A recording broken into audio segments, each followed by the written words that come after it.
तो आज मैं आपको 10th क्लास के कार्बन एनालिसिस कंपाउंड में से ये फंक्शनल ग्रुप्स को यूज कैसे करते हैं और फॉर्मूला कैसे तैयार करते हैं, आइए आपको मैं समझाता हूं।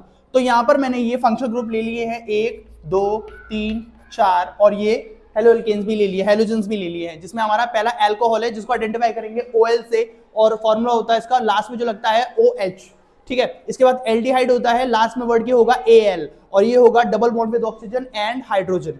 ठीक है, कीटोन होगा, लास्ट में होगा 1 ऑन और इसका डबल बॉन्ड विद ऑक्सीजन होगा। इसके बाद कार्बोक्सिलिक एसिड, ओइक एसिड से पहचान करेंगे हम इसकी double bond with oxygen and OH। ठीक, चलिए अब हम यूज करते हैं। तो पहले हम बनाते हैं एथेनॉल, तो लास्ट में आ रहा है OL, मतलब इसके अंदर अल्कोहल का फंक्शनल ग्रुप लगा हुआ है।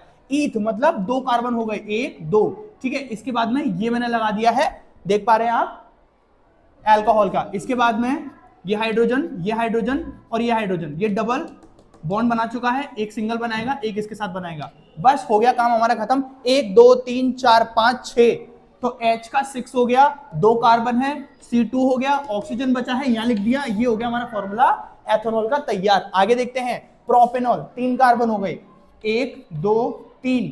अब इसमें क्या लगा हुआ है AL मतलब एल्डिहाइड का, तो यहां हम लगाएंगे double bond with oxygen and single bond with hydrogen. Carbon के 1 2 3 4 4 कंप्लीट होगा इसके, अब नहीं है जरूरत। यहाँ एक हाइड्रोजन, यहाँ एक हाइड्रोजन, यहाँ एक हाइड्रोजन, यहाँ एक हाइड्रोजन, यहाँ एक हाइड्रोजन, सारे हाइड्रोजन को काउंट कर लो, कार्बन को काउंट कर लो, काम खत्म। 1 2 3 4 5 6, तो H 6 हो गया, 1 2 3, कार्बन के 6, कार्बन के 3 हो गए और ऑक्सीजन, यहाँ ऑक्सीजन लगा दिया, C3H6O, यह आपका प्रोपेनॉल तैयार हो गया। अब आते हैं ब्यूटेनॉल, ब्यूट मतलब 4 कार्बन हो गए, तो 1 2 3 4। अब आप ध्यान रखिएगा कि जब भी आप कीटोन का फंक्शनल ग्रुप लगाएं तो वो हमेशा बीच में लगाना चाहिए आपको, तो यहां पर मैंने बीच में ये लगा दिया है। अब इसके तो 4 कंप्लीट हो गए, इसके बचे हैं ये हाइड्रोजन, ये हाइड्रोजन, ये हाइड्रोजन, यहां बचे एक हाइड्रोजन, ये एक हाइड्रोजन, एक हाइड्रोजन, एक हाइड्रोजन और ये एक हाइड्रोजन, ये हो गया।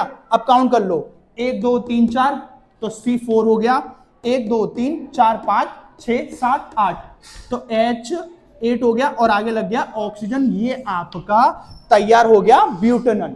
आई होप आपको समझ में आ रहा होगा। मेथनोइक एसिड, मैथ मतलब सिर्फ एक कार्बन, तो यहां लगा लिया हमने एक कार्बन, ये कार्बन हो गया एक। ठीक है, अब ओइक, लास्ट में आ रहा है oic acid, double bond with, ये हो गया oxygen and single bond with OH। अब 1 2 3, एक और बचा है, ये हो गया 4, काम खत्म।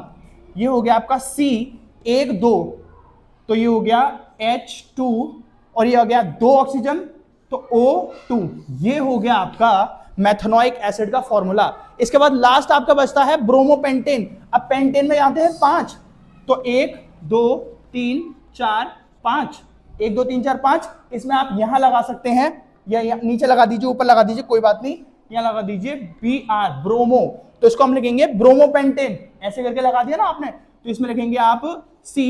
अब इसके अंदर हाइड्रोजन काउंट हमें करने पड़ेंगे, तो यहां पर हम देख सकते हैं 1 2 3 4, ये हो गया, ये इस तरह से हाइड्रोजन काउंट करके लगा देंगे।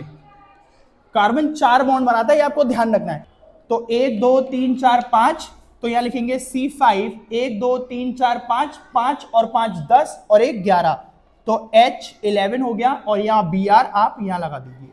ये हो गया आपका ब्रोमोपेंटेन का फॉर्मूला। आई होप आपको समझ में आया होगा। इस तरह से फंक्शनल ग्रुप को यूज कर सकते हैं। Thank you so much.